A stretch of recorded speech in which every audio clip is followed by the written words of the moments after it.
ये इसलिए हो रहा है क्योंकि आज भी छुआछूत को मानने वाले लोग, दलित समाज से आने वाले युवा को ही घोड़ी पर चढ़ने से रोका जाता है। सुप्रीम कोर्ट के द्वारा दिए जाने की संभावनाएं, वो लोग भी जो दलित समाज से आते हैं जब मंदिर में जाते हैं तो मंदिर धुलवाया जाता है। कई ऐसे बड़े नाम भी हैं जो अगर किसी मंदिर में चले जाते हैं तो उसके बाद उस मंदिर को गंगा जल से धोया जाता है। एक दलित समाज से आने वाले परिवार को मंदिर में प्रवेश करने से रोका जाता है। हम लोग सुप्रीम कोर्ट में हम लोग एक पुनर्विचार याचिका भी हम लोग दाखिल करने जा रहे हैं। ऐसी जातियां हैं, ऐसी कास्ट को स्केड्यूल किया गया है संविधान में जिनका आधार अनटचेबिलिटी रहा है। जातियों को शेड्यूल कास्ट के तहत शेड्यूल किया गया है जो कहीं ना कहीं कभी ना कभी छुआछूत का शिकार रही है। भाई सबसे पहले तो ये न्यायालय की तरफ से आया हुआ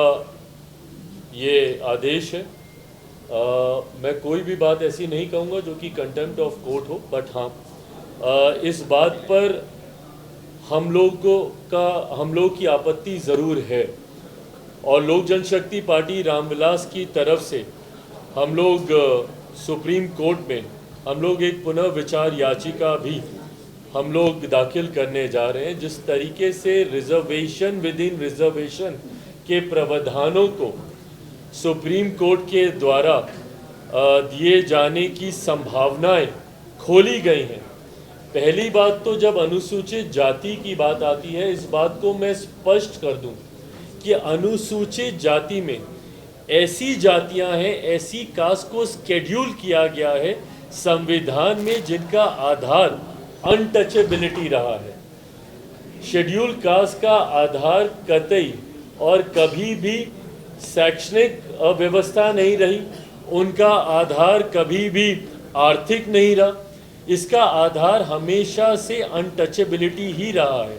इसमें हमारे संविधान में ऐसी जातियों को शेड्यूल कास्ट के तहत शेड्यूल किया गया है जो कहीं ना कहीं कभी ना कभी छुआछूत का शिकार रही है। तो ऐसे में रिजर्वेशन विद इन रिजर्वेशन का कंसेप्ट शेड्यूल कास्ट में आ ही नहीं सकता। क्रीमी लेयर का प्रावधान शेड्यूल कास्ट में कभी आ ही नहीं सकता है क्योंकि इसका आधार ही अनटचेबिलिटी रहा है। सुप्रीम कोर्ट के ऑब्जर्वेशंस को मैंने पढ़ा है और उसमें कहीं पर भी अनटचेबिलिटी का जिक्र नहीं किया गया है। भाई आज की तारीख में भी ये उदाहरण हम लोग को देखने को मिलते हैं कि एक दलित समाज से आने वाले युवा को ही घोड़ी पर चढ़ने से रोका जाता है। एक दलित समाज से आने वाले परिवार को मंदिर में प्रवेश करने से रोका जाता है। कई ऐसे उदाहरण हम लोग के सामने हैं जहां पर संपन्न लोग भी जो कहीं ना कहीं समाज में एक अच्छी पहचान बना चुके हैं, वो लोग भी जो दलित समाज से आते हैं जब मंदिर में जाते हैं तो मंदिर धुलवाया जाता है। तो आज भी इस तरीके के भेदभाव को प्रैक्टिस किया जा रहा है। तो जब भेदभाव छुआछूत के आधार पर हो रहा है, ये भेदभाव कहीं शिक्षा के आधार पर नहीं हो रहा, ये भेदभाव कहीं आर्थिक दृष्टि से नहीं हो रहा है कि भाई आर्थिक तौर पर आप सक्षम हो गए तो अब कोई भेदभाव नहीं होगा।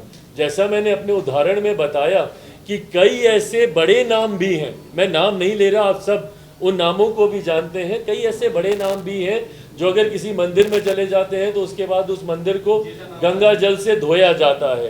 तो ऐसे उदाहरण आज की तारीख में भी देखने को मिलते हैं। तो जब ये उदाहरण है तो ये दर्शाते हैं कि ये जो भेदभाव हो रहा है ये आपकी आर्थिक दृष्टि पर नहीं हो रहा या आप कितने कामयाब हो गए हैं अपने क्षेत्र में उसको लेकर नहीं हो रहा। ये इसलिए हो रहा है क्योंकि आज भी छुआछूत को मानने वाले लोग हैं।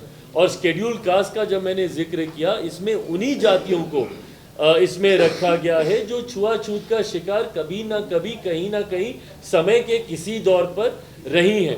तो जब आधार आपका छुआछूत है तो ऐसे में क्रीमी लेयर का प्रावधान या रिजर्वेशन विद इन रिजर्वेशन का प्रावधान हो ही नहीं सकता है।